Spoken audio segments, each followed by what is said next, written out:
Ventures में नायका, तो इसे रेड रख रहा हूं। हालांकि बहुत ज्यादा डिस्काउंट पे डील नहीं होनी है, शायद जो बैंड दिया हुआ है, पर ये क्या है कि अब धीरे धीरे ये सेलिंग आ रही है स्टॉक में। ये स्टॉक की सेलिंग थम गई थी कुछ हद तक, क्योंकि इन्होंने स्मार्टली वो रिकॉर्ड डेट वहीं पे लगा दी थी जहां पे वो 1 साल का लॉक इन खुल रहा था। तो अब वो धीरे धीरे लेकिन सेलिंग स्टॉक प्रेशर में आ ही रहा है। कल भी 4-5% दबाव में था, तो नॉन लोगों को शायद पता हो, हमें तो बाजार बंद होने का अपडेट आया कि भाई एफएसएन ई कॉमर्स वेंचर्स में lighthouse India fund 0.65% stake बेच रहा है। कल की क्लोज थी 183.50 की, 183.50 से लेकर 180 का बैंड, तो 0 से 2% डिस्काउंट की बात कर रहे हैं बेसिकली। बहुत ज्यादा मीनिंगफुल डिस्काउंट नहीं, बहुत बड़ा ह्यूज चंक भी नहीं, ये भी ध्यान रखिएगा। 0.65% स्टेक है, पर ये ओवरहैंग रहेगा स्टॉक पे नायका के, इसलिए नायका को मैं रेड ही लेके चल रहा हूं।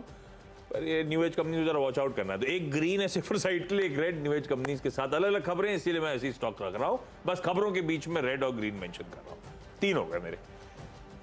नायका भी कुछ दिन पहले 200 रुपए की थी। कल किसी से चार्ट पे व्यू लिया था, तो वो कह रहे थे 240 के ऊपर जब तक नहीं जाएगा तब तक कन्विक्शन नहीं लौटेगा। 240 बहुत दूर है यार, बहुत ही दूर है।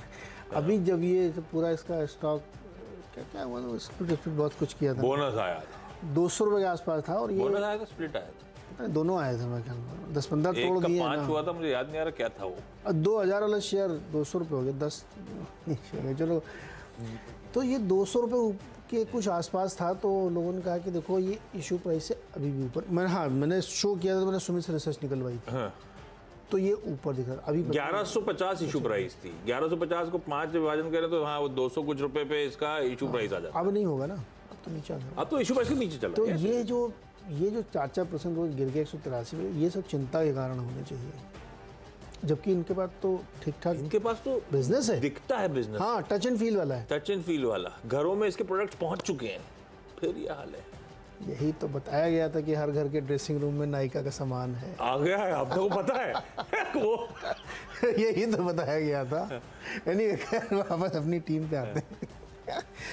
देखो, हमारी टीम बहुत, इसलिए हम टाइम पास करते हैं, क्योंकि मेरी छोटी टीम है, मतलब उसमें बताने के लिए बहुत कुछ नहीं है।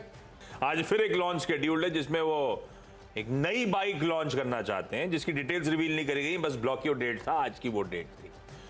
पर कोई मोटरसाइकिल और बहुत सारे लोग, मैं क्योंकि वो बहुत सारी ये ऑटो वेबसाइट्स वगैरह हैं, तो ज़्यादातर लोग पल्सर के कोई एक्सटेंशन, कोई नए एडिशन के लॉन्च की तैयारी कर रहे हैं, ऐसा एंटिसिपेटेड। पर पता नहीं क्या लॉन्च होगा, अपने को तो इतना आइडिया नहीं है। कोई बाइक लॉन्च होनी है, बजाज ऑटो को रखते रडार पे, इन ग्रीन लेके चल रहा हूँ। और एक जेके पेपर, ये इंटरेस्टिंग है। अब बाजार कैसे लेता है पता नहीं, लेकिन मुझे तो एक्विजिशन बड़ा इंटरेस्टिंग लगा। एग्रेसिव एक्विजिशन है।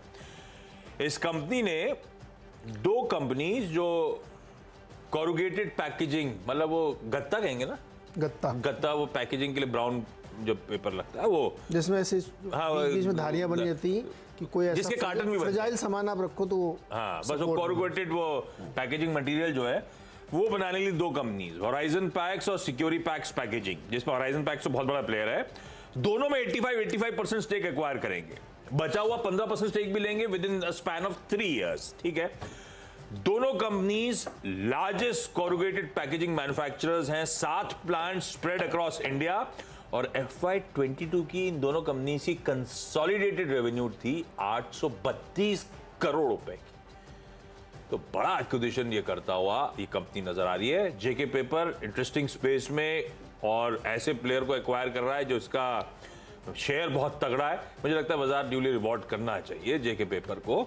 स्मार्ट एक्विजिशन लग रहा है। अब मैनेजमेंट से आज इनके दौरान कोशिश करेंगे, बातचीत भी होगी, तो समझेंगे रैशनल, और समझेंगे किस तरह का क्वांटम दिया है और किस तरह की ट्रेजेक्टरी आगे नजर आएगी। पर जेके पेपर थम्स अप है एक्विजिशन के लिए, at least on the face of it, इसलिए ग्रीन रख दिया मैंने।